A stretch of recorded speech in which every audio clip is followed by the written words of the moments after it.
Jesucristo, el Verbo viviente, es el único medio de salvación. Él es el centro del pensamiento de nuestra vida, la fuente y la autoridad de la doctrina. El principal propósito de la vida de Cristo fue la obediencia a los mandamientos, exaltando la ley de Dios como un reflejo de su carácter. El principal mensaje a ser predicado en el mundo, basado en Apocalipsis 14, está representado por 3 ángeles llevando el Evangelio eterno al mundo entero. Este mensaje se basa en los encantos inigualables de Cristo y declara que la hora del juicio ha llegado y llama a obedecer los mandamientos de Dios. Mediante su palabra, Dios ha comunicado a los hombres el conocimiento necesario para la salvación. Las Santas Escrituras deben ser aceptadas como dotadas de autoridad absoluta y como revelación infalible de su voluntad. Y aunque el canon de las Escrituras inspiradas está cerrado, el Espíritu Santo continúa iluminando, amonestando y confortando al pueblo de Dios a través del testimonio de Jesús, el Espíritu de profecía.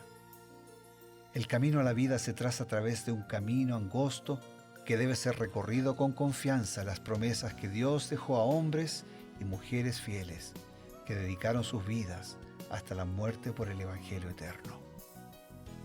Los fundadores de la Iglesia soñaron con el día en que la revelación sería una realidad en sus vidas. Miraron con los ojos de la fe a aquel día glorioso cuando finalmente la promesa sería cumplida en la venida magistral de Jesucristo a esta tierra para recompensar a cada uno según sea su obra.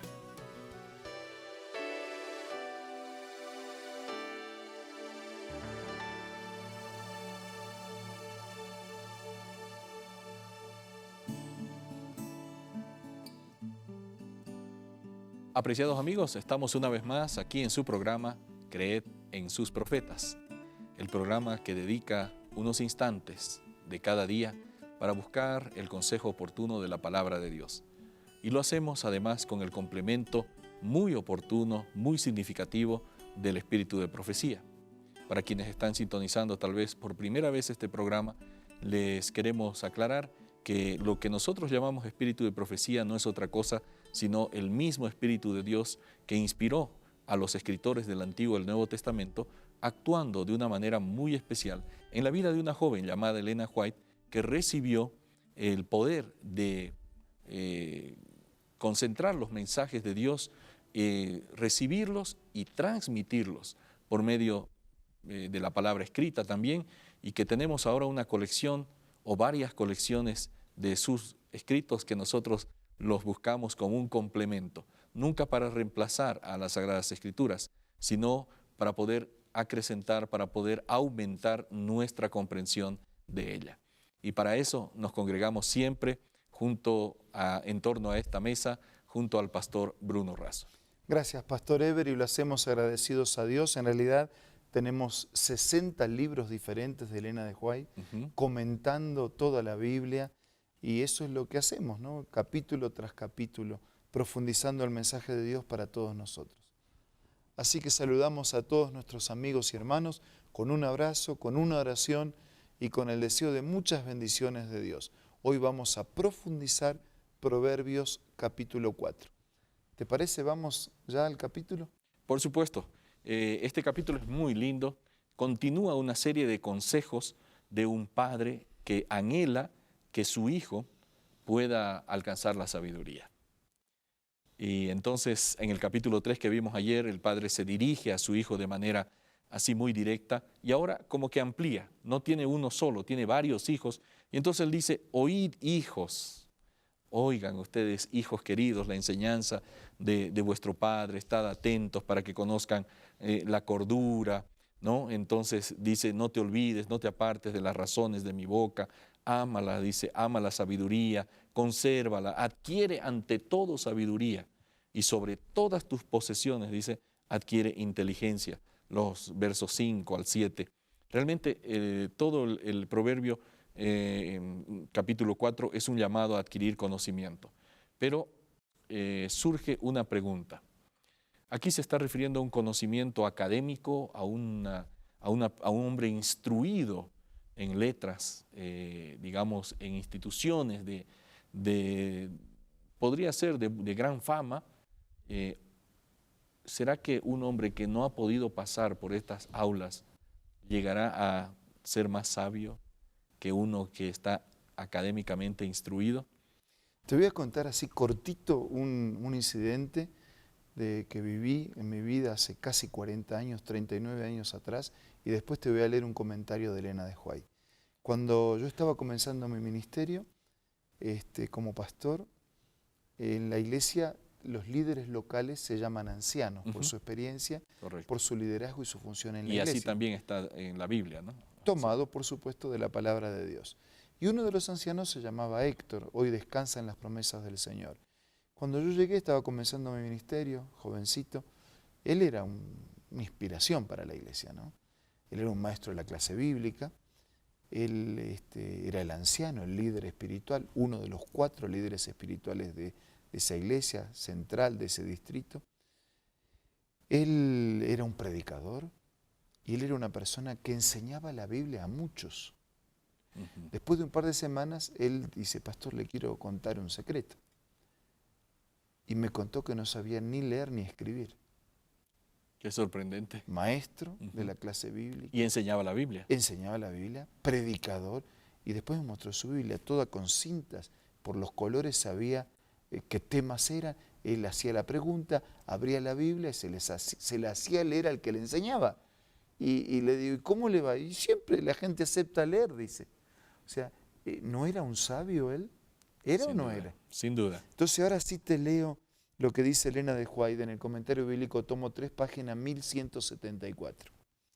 Los que se esfuerzan por lograr una educación científica, pero no han aprendido la lección que el temor de Dios es el principio de la sabiduría, proceden incapazmente y sin esperanza, dudando de la realidad de todo. Pueden adquirir una educación científica, y no hay ningún problema, ¿no es cierto?, Claro, que la obtengan, siempre y cuando, además de la científica, que es buena, puedan también, con el mismo celo y mayor aún, obtener la información espiritual. Dice, pueden adquirir una educación científica, pero a menos que obtengan un conocimiento de la Biblia y un conocimiento de Dios, no poseen la verdadera sabiduría. El iletrado sí conoce a Dios y a Jesucristo, tiene más sabiduría perdurable que el más instruido que desprecia la instrucción de Dios. O sea, el más instruido, pero que desprecia la instrucción de Dios, es menos sabio que aquel que de pronto la vida no le ayudó, no tuvo las oportunidades que otros tuvieron, no es un profesional, parece o es un iletrado, pero conoce a Dios y tiene esa sabiduría de la fuente inagotable que es de Dios. Él me decía, ¿y qué pasa? Le digo, bueno, él siempre lee, y si alguien alguna vez no lee, bueno, yo más o menos me acuerdo de memoria. Yo estuve hace un tiempo atrás en un congreso de no videntes, y uno de los cieguitos, ¿sabés qué me contó? Que ya llevaba leída, entre comillas, la Biblia 47 veces, a través del braille, del sistema braille, o a través de un sistema auditivo. Entonces, yo te pregunto, pero no necesitas contestar, no sea que me preguntes a mí, ¿cuántas veces nosotros leímos la Biblia?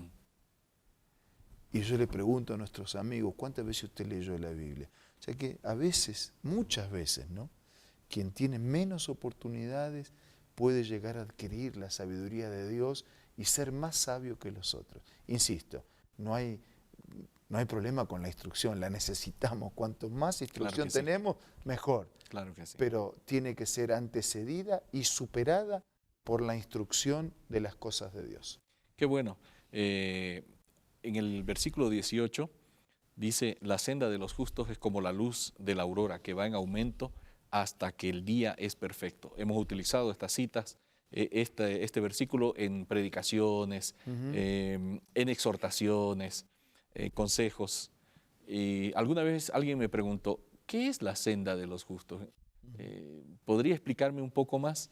¿Será que Elena White tiene por inspiración alguna explicación que nos describa mejor en qué consiste la senda de los justos? En los lugares celestiales, el libro En los lugares celestiales, en la página 107, Elena de White escribió: acerquémonos cada vez más a la pura luz del cielo, recordando que la iluminación divina aumentará en relación con nuestros pasos hacia adelante, calificándonos para hacer frente a nuevas responsabilidades y emergencias. La senda de los justos es ascendente, de fuerza en fuerza, de gracia en gracia y de gloria en gloria. Acercarse a la fuente de luz, es decir, a la palabra del Señor. Conocer al Señor es conocer su luz. Y entonces damos pasos en esa luz que vamos conociendo, de manera ascendente, de fuerza en fuerza, de gracia en gracia y de gloria en gloria. Eso es la senda de los justos. Eso significa que aquel cristiano que está caminando por esta senda va a ir creciendo en conocimiento, en la gracia de Dios, iluminando su mente a través de la luz que proviene de la palabra. Totalmente, pero crece en un conocimiento, y ese es el énfasis que da la Biblia, en un conocimiento experimental. O sea, no solamente tengo el conocimiento teórico, sino la práctica. Claro. Por eso la verdadera sabiduría no es simplemente elegir lo bueno, conocer lo bueno, sino practicarlo también. Porque si yo conozco pero no lo practico, ¿dónde está mi sabiduría? Entonces, el acercarse, el conocer ese camino de luz y el caminar en ese camino de luz. Muchas gracias, pastor, queridos amigos. Nosotros estamos siempre aprendiendo y queremos encaminar nuestros pasos por esa senda de los justos. Vamos a recibir algunos consejos importantes sobre literatura que usted necesita adquirir y poder tener en su biblioteca. Vamos, luego de estos mensajes, vamos a retornar con un último mensaje importante en este día. Hola, ¿quieres escuchar una cita acerca de la música?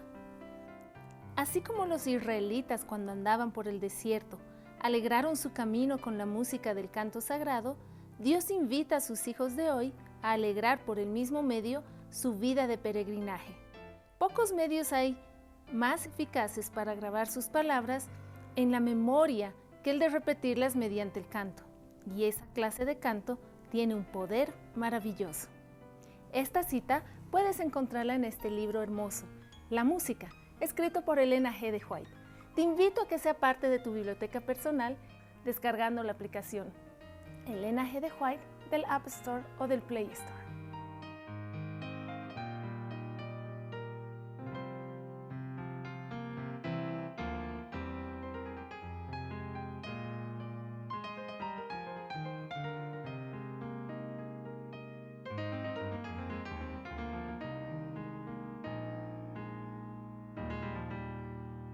Tal como les dijimos, queridos amigos, dedicamos los últimos instantes de nuestro programa para ofrecerles un nuevo consejo. Solo un concepto que parece contradictorio con dos frases del Evangelio, pero que en realidad son complementarios. Jesús dijo: yo soy la luz del mundo. Y Jesús dijo: ustedes son la luz del mundo. Cuando vamos a Jesús y su palabra como la fuente de luz, somos iluminados. Pero quien es iluminado no esconde esa luz para sí, se transforma en una luz para los demás. Que hoy y todos los días pueda ser iluminado por la fuente inagotable de la palabra del Señor y puedas y podamos vivir para iluminar a otros. Ahora vamos a orar. Señor, gracias por la luz de tu palabra. Gracias porque está disponible y porque te interesas en hacernos conocer tus caminos. Queremos ser iluminados por tu mensaje y queremos compartirlo con fidelidad para iluminar a otros. Queremos conocerte más y practicar tu mensaje en nuestra vida. Bendice a todos, te lo pedimos, te lo agradecemos, en el nombre de Jesús. Amén. Amén. Esto ha sido Creed en sus profetas. Nuestra promesa y esperanza, encontrarnos el día de mañana a través de la señal de Nuevo Tiempo, señal de esperanza. Hasta entonces.